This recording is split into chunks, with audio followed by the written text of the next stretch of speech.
Phase 1 completion milestones. If you guys are going to take a picture of something, take a picture of this. You guys will get this, but this is going to be very important.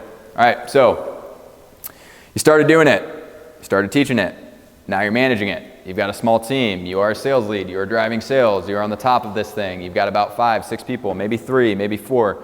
But you're starting to creep up 150, 200,000 a month. You've hit those phases. You realize you went through those little loops. You've gone through everything. This is what you need to make sure is in place.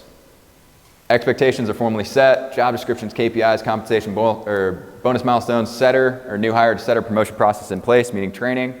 Okay, application created for onboarding or for screening, onboarding checklist, offboarding process, 30-day training, meeting cadence, payroll, systems and tech decided upon.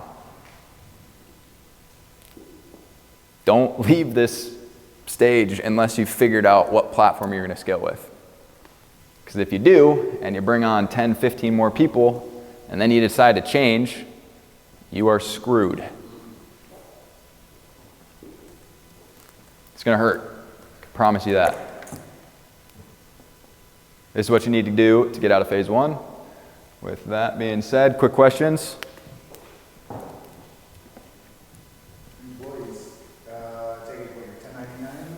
Yeah. Yep. Yeah. For what you're doing, 100% 1099. Yep. And we did that all the way up until, I don't know, 50, 60 reps, something like that. Yep. So at the moment, I'm using foreign VAs to go and do outbound via Messenger and Instagram in order to bring leads, right? Yep. But they continuously book unqualified leads, no matter how much I go ahead and get them not to book unqualified leads. Should I go ahead and, is there a certain structure I can put in place to qualify them? Or should I go ahead and maybe hire completely new people with the structure I've done? What are you selling? It's a licensing product, so kind of like what Jim wants to show for new Okay. Do you feel like what your VAs are doing, they're capable to talking to those people to actually qualify them the way that you would want it done? I don't think so. Okay, there's your answer. Okay, so hire new people. And what kind of qualification steps should I put in for leads? For leads. Yeah. Like we have an avatar that we know we help really well. We start between $3,000 to $5,000 with one employee. Right. Should it be that they're discovering these things via message, or should we hop on the discovery call? Because we have a 2-call process and then disqualify from there. So I think most of the time you want to get volume first before you start to trim stuff down. If you can't produce volume, you're not going to be able to produce a lot of quality, or if you do produce quality, it's going to be so little that it's going to be almost impossible to scale. So you need to figure out how to produce enough discovery calls to be able to bring in a real setter, right? Somebody that's qualified, so then you can actually start to trim down stuff and optimize it so they're just getting very qualified prospects, right? So you need to figure out how do you get the most volume directly to the phone first. So getting people onto that first step as much as you possibly can, right? Then you're gonna have to work on show rates, et cetera, qualification, stuff along those lines. But until you have that volume, don't worry about anything else. Okay, so volume then. Yeah. Well, especially with what you're doing with the VAs and stuff right now, like, don't try and go super qualified. You're going to leave a lot of money on the table doing that. Okay. Yep. Like making sure like they're booked out, like you just don't have time or you need to hire more people, like what is that? When you're getting consistency, Yeah. right? When you're getting consistency, you're going to start to understand what you actually need to do. Meaning, these people are coming in with not enough information. Great. Let's get a better pre-call cadence in place.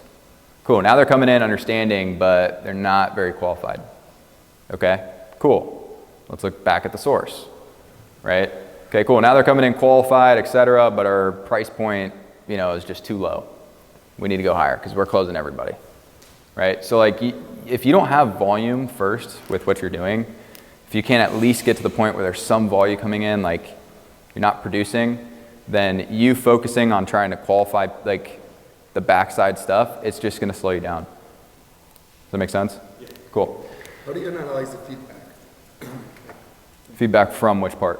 From each step along the way, like, okay, this is not working, and like the time that you take to analyze that feedback, or is there a time that you set to analyze the feedback, or as along the way, like Yeah. what's your feedback process?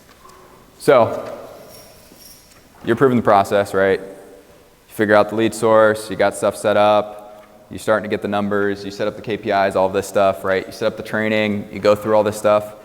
As soon as you start to turn people into doing some of these things for you and you start bringing in team members, that is all the feedback you're going to need. They're going to tell you everything that you need to know. If you follow the process that we are going to help you guys build, which is here, here's your feedback.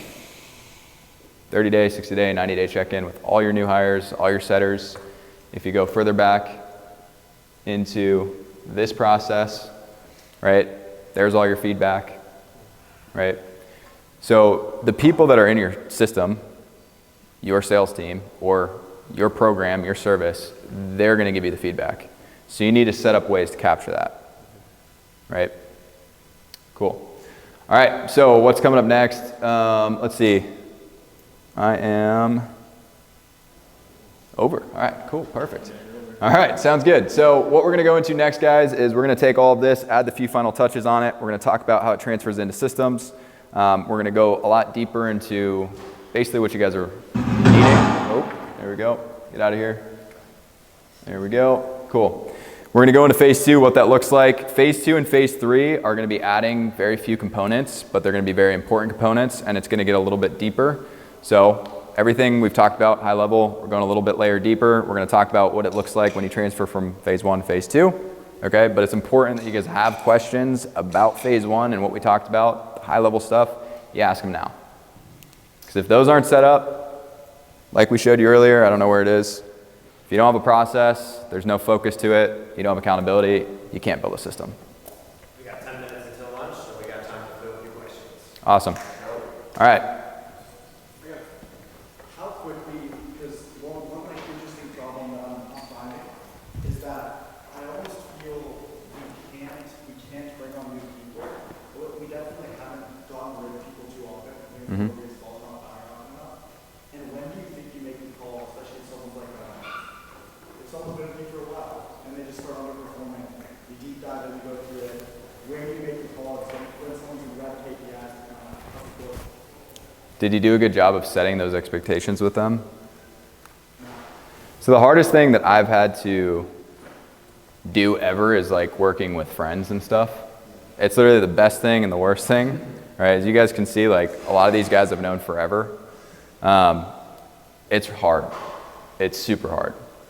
It is very, very hard to do. And I think when it comes to sales, like what you have to realize is like, if you set up the expectations and they're not meeting those expectations, like you not cutting them out, letting them go do their own thing, it's going to hurt them. It's also going to hurt you.